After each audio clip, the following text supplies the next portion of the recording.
एक समय की बात है, एक गांव में सफेद साड़ी वाली चुड़ैल का आतंक था। चुड़ैल रात भर गांव में घूमती और गांव का जो भी आदमी उसे दिखाई देता उसे वो घायल कर देती। अरे कोई तो बचाओ, मर गया रे। एक रात हरिया अपने खेत से अपने घर लौट रहा था कि तभी अचानक उसके सामने चुड़ैल आ जाती है। अरे बाप रे, ये चुड़ैल कहाँ से आ गई? आज तो मैं गया काम से।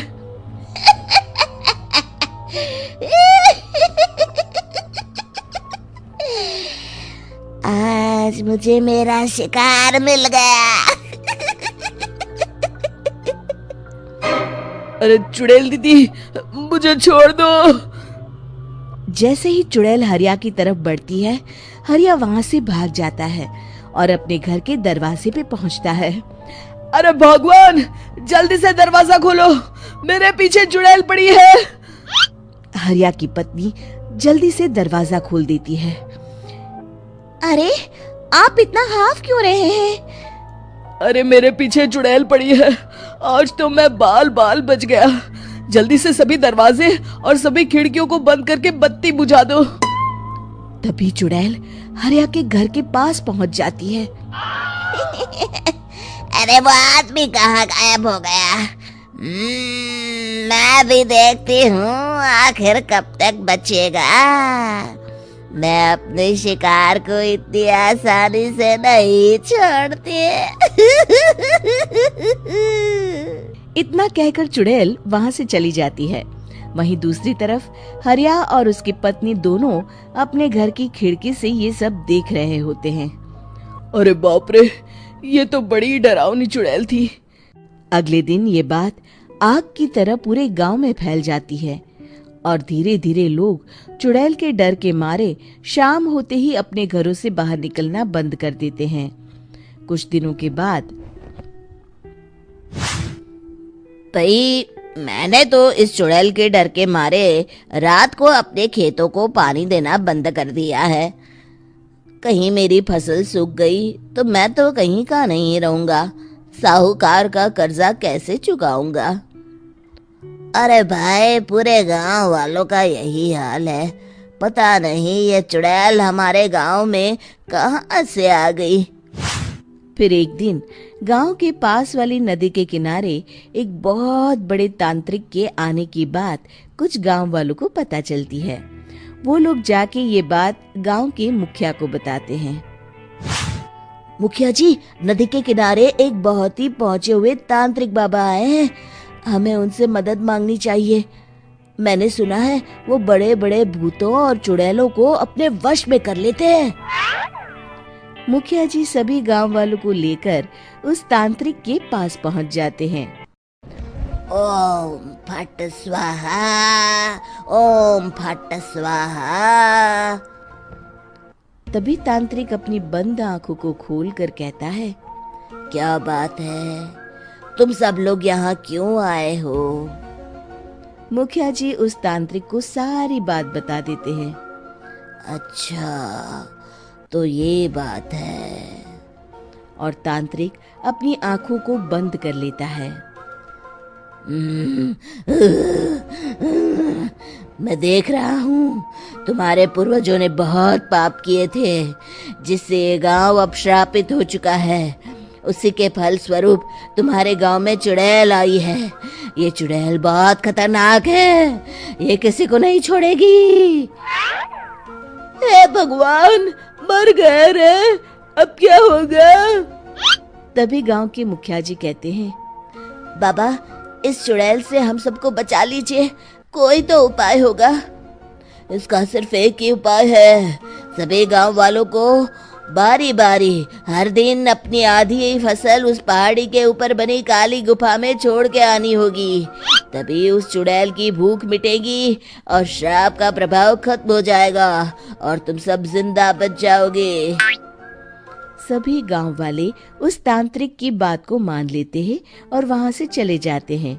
फिर अगले दिन से रोज उस गांव के लोग बारी बारी से अपनी आधी फसल उस काली गुफा के पास जाकर रखाते। कुछ दिनों बाद हरिया की बारी आती है। बाप रे, आज तो मेरी बारी है उस काली गुफा में जाने की। क्या करूं, वो तो बड़ी खतरनाक चुड़ैल है। मेरे तो हाथ पैर कांप रहे हैं। फिर हरिया डरते डरते अनाज की बोरियां अपनी बैलगाड़ी में लाद देता है। तभी हरिया की पत्नी उससे कहती है, देखो जी, संभल के जाना और किसी भी हालत में शाम होने से पहले वापस आ जाना। उस चुड़ैल का कोई भरोसा नहीं है जी। हरिया बैलगाड़ी में बैठते हुए कहता है, भगवान, मैं क्या वापस आऊंगा? लगता है अब तो मेरी खबर ही आएगी। इतना कहकर हरिया वहां से चला जाता है। रास्ते में जंगल से गुजरते हुए हरिया की बैलगाड़ी का एक चक्का बड़े गड्ढे में फंस जाता है। हे भगवान, अब ये क्या मुसीबत है? हरिया नीचे उतर के पूरी ताकत से अपनी बैलगाड़ी को गड्ढे से निकालने की कोशिश करता है। बहुत देर मेहनत करने के बाद हरिया की बैलगाड़ी उस गड्ढे से बाहर निकल जाती है। हे भगवान, अब तो शाम होने वाली है। आज तो मैं गया काम से। जैसे तैसे हरिया काली गुफा में पहुंच जाता है। अरे मर गया रे, यहाँ तो चारों तरफ डरावना माहौल है। मैंने यहाँ आने में बहुत देर कर दी, कहीं चुड़ैल नाराज ना हो जाए। हरिया अनाज की बोरियां वहां रख के जैसे ही जाने लगता है, तभी उसे किसी के आने की आवाज सुनाई देती है। हरिया एक कोने में छुपकर अंदर देखने लगता है। चुड़ैल वहां आती है और फिर अपने चेहरे से नकली चुड़ैल का मुखौटा निकाल देती है। हरिया ये देख के हक्का बक्का रह जाता है। तभी चुड़ैल कहती है, भैया यहाँ आना। आज तो बहुत अनाज आया है, इसे मिलाकर अब हमारे पास ढेर सारा अनाज जमा हो गया है। कल ही हम इसे शहर में बेच आएंगे और माला माल हो जाएंगे। तभी अंदर से नदी के किनारे वाला तांत्रिक बाहर आता है। अरे, ये तो तांत्रिक बाबा है। हाँ, अब तो हम दोनों की जिंदगी मजे में कटेगी। गांव वालों को बेवकूफ बनाना इतना भी मुश्किल नहीं था। लोग तो तुम्हें सच में असली चुड़ैल समझते हैं। हाँ, तुमने सही कहा। अब ये गांव वाले चुड़ैल के डर से जिंदगी भर इस काली गुफा में अनाज पहुंचाते रहेंगे। अच्छा, तो ये बात है। ये दोनों पूरे गांव वालों को बेवकूफ बना रहे हैं। अभी जाकर सबको बताता हूँ। हरिया उन दोनों की पूरी बातें सुन लेता है और जल्दी से वापस गांव में आता है। गांव वालों को पूरी बात बता देता है।